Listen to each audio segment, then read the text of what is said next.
שני סרטוני UGC, אותו מוצר, אותה דמות, אותה עריכה, אותה מוזיקה, אפילו אותו אורך. אחד מהם עושה 12 מחירות ביום הראשון והשני 0. ההבדל ביניהם הוא לא הכלי, הוא לא האיכות ולא הפרומפט. ההבדל הוא משפט אחד בתסריט, משפט שנכתב עם טכניקה שקופירייטרים משתמשים בה כבר עשרות שנים, והיום היא עובדת יותר טוב מתמיד דווקא בגלל שכולם מייצרים סרטונים ב-AI. אני רוצה להראות לכם פריימוורק אחד עם 3 שיטות שנגזרות ממנו, שהוא כל כך פשוט ועדיין עובד כל פעם. תישארו עד הסוף כי בסוף הסרטון נרכיב את הכל לתסריט UGC מוכן של 15 שניות שאתם מוזמנים להעתיק ולקחת. 3 שיטות, פריימוורק אחד, תסריט אחד מוכן, אנחנו רוצים. אז בואו נהיה רגע כנים.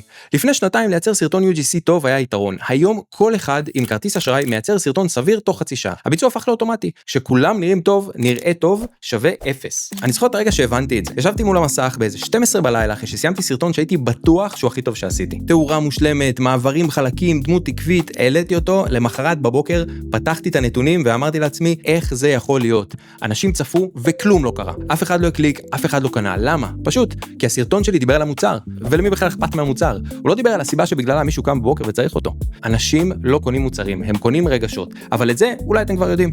וזה בדיוק מה שהפריימוורק הבא פותר, וזה מאוד מאוד פשוט. אז הנה הפריימוורק. הטכניקה נקראת סולם ה-Y, וזה מגוחך כמה שזה פשוט, אז תהיו איתי רגע. לוקחים את המוצר ושואלים, למה? שוב ושוב ושוב ושוב, עד שמגיעים לרגש. בדרך כלל זה לוקח בין 4 ל-5 שאלות. בואו נעשה את זה רגע על מוצר אמיתי. נגיד שאתם מייצרים סרטון UGC לסרום לאור. למה מישהי קונה את זה? או מישהו? כי היא רוצה אור חלק יותר. אבל למה היא רוצה אור חלק? כדי להיראות טוב. למה להיראות טוב? כדי להרגיש ביטחון. למה ביטחון? ופה זה נהיה מעניין. כי התשובה האמיתית היא נמצאת בסוף סולם ה-Y. היא רוצה לצאת מהבית בבוקר, להסתכל במראה, לחייך, ולא לחשוב על האור שלה בכלל. נשחרר את הנוירון הזה במוח כל היום ממה שמציק לה. אוקיי? אז המוצר שלנו הוא סרום הרגש, הוא שקט מול המראה, ושימו לב מה קרה. התחלנו בסרום, סיימנו בשקט נפשי, או ביטחון עצמי. השלב הראשון בסולם זה מה שכל המתחרים שלכם יכתבו בתסריט. השלב האחרון זה מה שגורם לאנשים לעצור את הגלילה ולקנות. וזו בדיוק הנקודה. AI יכול לכתוב לכם את השלב הראשון. אם תתאמצו ותתעקשו איתו, אולי גם את השלב השני. אבל את השלב האחרון הוא לא מכיר, כי הוא לא מדבר עם הלקוחות שלכם. עכשיו איך הופכים את הרגש הזה לתסריט? הנה 3 שיטות שאתם יכולים לקחת ולהשתמש עוד היום. 1 לפתיחה, 1 לאמצע ו1 לסגירה. אז השיטה הראשונה, הכאב המדויק. זו שיטה שמתאימה בול לפתיחת הסרטון, ויכול להיות שאתם מכירים אותה, אתם יודעים מה, יכול להיות שאפילו אתם משתמשים בה. רוב הסרטונים נפתחים בכאב גנרי. נמאס לך או לך מאור יבש. זה השלב הראשון בסולם, וזה כל כך שקוף. אף אחד לא מרגיש שמדברים אליו, זה לא הרגש. בואו ניישם את השיטה. קחו את הכאב מהשלב הרביעי בסולם, ותתארו אותו כרגע, לא כבעיה. במקום נמאס לך מאור יבש, נכתוב, את מכירה את הרגע הזה שאת פותחת את המצלמה לסלפי ומתבאסת. אני לא שואל, אני אומר, זה עובד כי זה ספציפי, זה מכיל מיקום, פעולה ומחשבה. הצופה רואה את עצמה בתוך הסצנה, ובאותה שנייה המוח שלה אומר, רגע, זו אני. זה בדיוק מה שסטורי טלרס טובים עושים, הם לא מתארים בעיה, הם מזמינים אותך או אותך לרגע. משהו אחד שאתם חייבים לקחת מזה היום, עם הכאב שכתבתם, יכול להופיע גם בפרסומת של מתחרה, ירדתם נמוך מדי בסולם, תעלו שלב למעלה.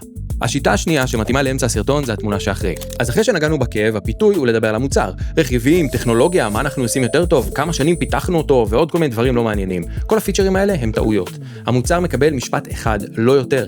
את שאר הזמן אנחנו נשקיע בתמונה שאחרי, ברגע שאחרי. איך נראה הרגע שבו ה-Y העמוק שלנו שמצאנו אשכרה מתממש? אז במקום להגיד, הסרום שלנו מכיל חומצה הילרונית, ויטמין C ועוד כל מיני דברים לא מעניינים שלכולם יש, אפשר להגיד שבועיים מהיום את יוצאת מהבית, מעיפה מבט במראה בכניסה ופשוט מחייכת וממשיכה ללכת. שימו לב, פשוט ממשיכה ללכת או מחייכת זה הרגש מהשלב האחרון בסולם. הוא מתורגם לפעולה שאפשר להרגיש או שאפשר לראות בעיניים, אני יכול לראות את עצמי עושה את זה. לא תרגישי בטוחה, זה מופשט מדי, אלא פעולה קטנה שמוכיחה את הרגש. אם יש משהו אחד שאתם חייבים לקחת מזה היום, וזה יעזור לכם מאוד, זה שאם אי אפשר לצלם את הרגש הספציפי הזה, זו לא תמונה, זו סיסמה. תכתבו מחדש, תנסו שוב. השיטה השלישית והאחרונה היא המשפט הפנימי. הוא מתאים להתחלה כהוק או לסגירה. מוכנים לשיטה הכי חזקה מהשלוש והכי פחות מנוצלת? אני מדבר על דיאלוג. לא מה שהלקוחה אומרת לחברות שלה, אלא יותר עמוק מזה, מה שהיא אומרת לעצמה. המשפט הזה מול המראה, בבוקר או ב2 בלילה, זה שהיא אף פעם לא תגיד בקול רם. בואו ניקח דוגמה, בסולם שלנו זה יכול להיות, אולי ככה, אני פשוט נראית וזהו. קחו את המשפט הזה, תשימו אותו בתוך ההוק של הסרטון, כטקסט על המסך או כשורה ראשונה של הדמות, ותראו מה קורה לריטנשן. כי כשמישהי שומעת את המחשבה הפרטית שלה, יוצאת מהפה של מישהו אחר, היא לא מסוגלת להמשיך לגלול. אנחנו חייבים לעצור ולהבין על מה אנחנו מדברים, ואיך לעזאזל מישהו יודע מה אנחנו חושבים. איפה מוצאים את המשפטים האלה? לא מוצאים אותם. ביקורות של המוצר, במיוחד של המתחרים, תגובות בקבוצות פייסבוק, שיחות עם לקוחות, תעתיקו מילה במילה. אותו ניסוח מגומגם ולא מלוטש, זה בדיוק מה שגורם לזה להישמע אמיתי. אז בואו נרכיב הכל יחד בדיוק כמו שהבטח. אז אנחנו מתחילים דווקא עם השיטה האחרונה כהוק, המשפט הפנימי. אמרתי לעצמי שאולי ככה אני פשוט נראית. נמשיך עם הכאב המדויק, כל בוקר פותחת מצלמה לסלפי ומתבאסת.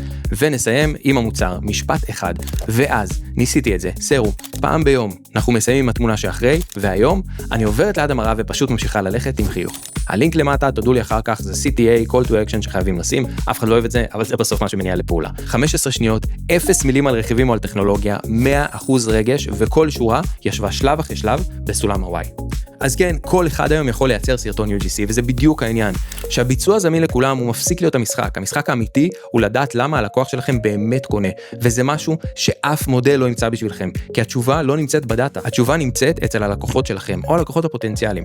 המוצר שלכם הוא השלב הראשון בסולם, המחירה קורית בשלב האחרון. אם הסרטון הזה עזר לכם, תרשמו לי בתגובות על איזה מוצר אתם עובדים, מתוך התגובות אבחר כמה ואבנה להם את סולם הוואי, ואם אתם רוצים לראות איך אני מייצר את הסרטון עצמו מהפרומפט ועד העריכה, הסרטון הבא הוא בדיוק זה. אני משאיר לכם לינק לסקיל מיוחד שבניתי לקלוט במיוחד לפריימוורק הוואי, שיחסוך לכם מלא עבודה ויביא אתכם בדיוק לשלב שאתם צריכים. אל תשכחו לעשות סאבסקרייב, תודה שראיתם את הסרטון ואנחנו נתראה בסרטון הבא.